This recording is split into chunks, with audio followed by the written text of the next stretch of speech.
Welcome back to the podcast. Before we begin, let me ask you something honestly. When you speak English, do you ever feel that your sentences are correct, but they don't sound right? Not wrong, just unnatural. Many English learners face this problem.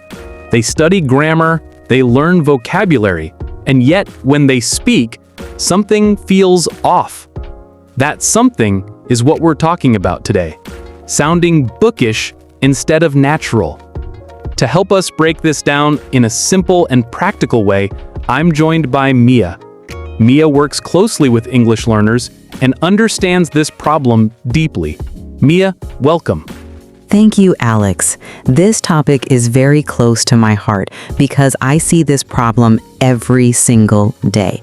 Learners come to me and say, people understand my English, but they don't respond naturally.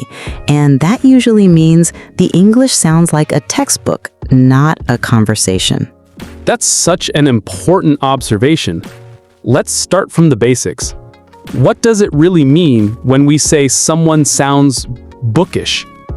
Bookish English is English that is designed to be read, not heard. It is formal, structured, and complete, but real conversations are messy. For example, a learner might say, I would like to inform you that I have completed the assigned task. That sentence is correct, but in a real conversation, a natural speaker would say, I've finished the task. The second sentence feels lighter. It feels human. And listeners connect more with that kind of English. Exactly. Most learners don't realize that native speakers rarely speak in full, perfect sentences. They use contractions, they shorten ideas, and they focus on speed and clarity.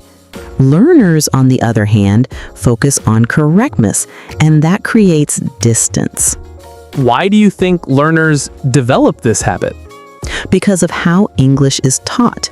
In schools, English is treated as a subject, not as a skill.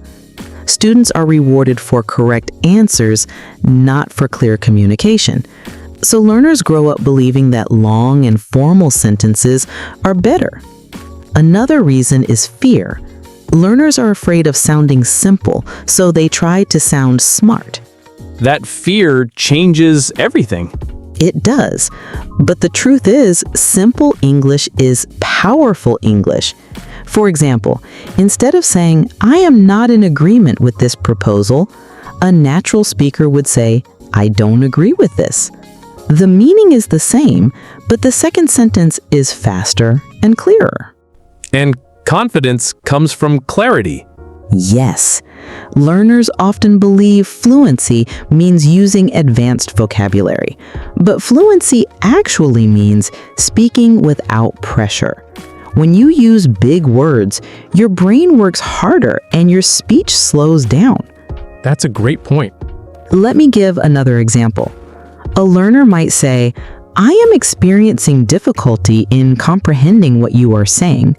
A natural version would be, I don't understand what you're saying. Native speakers choose comfort over complexity. So this brings us to an important difference: written English versus spoken English. Yes, and learners must understand this difference clearly. Written English is planned. Spoken English is spontaneous. In writing, you organize your thoughts before speaking. In conversation, you think and speak at the same time. That's why spoken English includes pauses, restarts, and fillers like well, actually, and you know. These are not mistakes. They are signs of natural speech. Many learners try to avoid these because they think they are wrong. Exactly. Learners want perfect sentences, but perfect sentences don't sound natural. For example, a native speaker might say, well, I was going to call you, but then I thought maybe tomorrow would be better. That's not a textbook sentence, but it's real. Let's talk about translation because that's another big problem. Yes, and learners must understand this difference clearly. When learners translate from their native language, English becomes heavy. Instead of translating words, learners should focus on ideas. For example, instead of thinking, how do I translate this sentence into English, think, how would an English speaker express this idea simply? This small shift changes everything. Can you give a workplace example? Of course. Many people say, kindly do the needful. This phrase is common, but not natural. A natural alternative would be, please take care of it. Another example is, please find the attached document herewith. A natural speaker would say, I've attached the document. Short, clear, and professional. That makes English sound easier, not weaker. Exactly. Now, let's talk about practice, because awareness alone is not enough. Learners need habits. First, listen to real conversations daily, not grammar lessons, real speech. Second, copy phrases, not words. If you hear, that makes sense, use the whole phrase. Third, allow yourself to speak even when your English is not perfect. Mistakes are part of fluency. That permission is very important. Yes, when learners stop performing and start communicating, confidence grows naturally. People don't remember perfect grammar. They remember how you made them feel.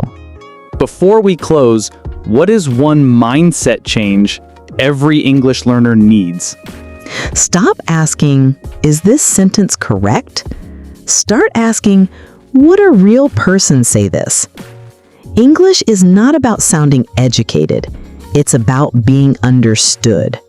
That's such a strong message. To everyone listening, remember this. Natural English is not advanced English. It is comfortable English. Speak to connect, not to impress. Thank you for listening, and we'll meet again in the next episode.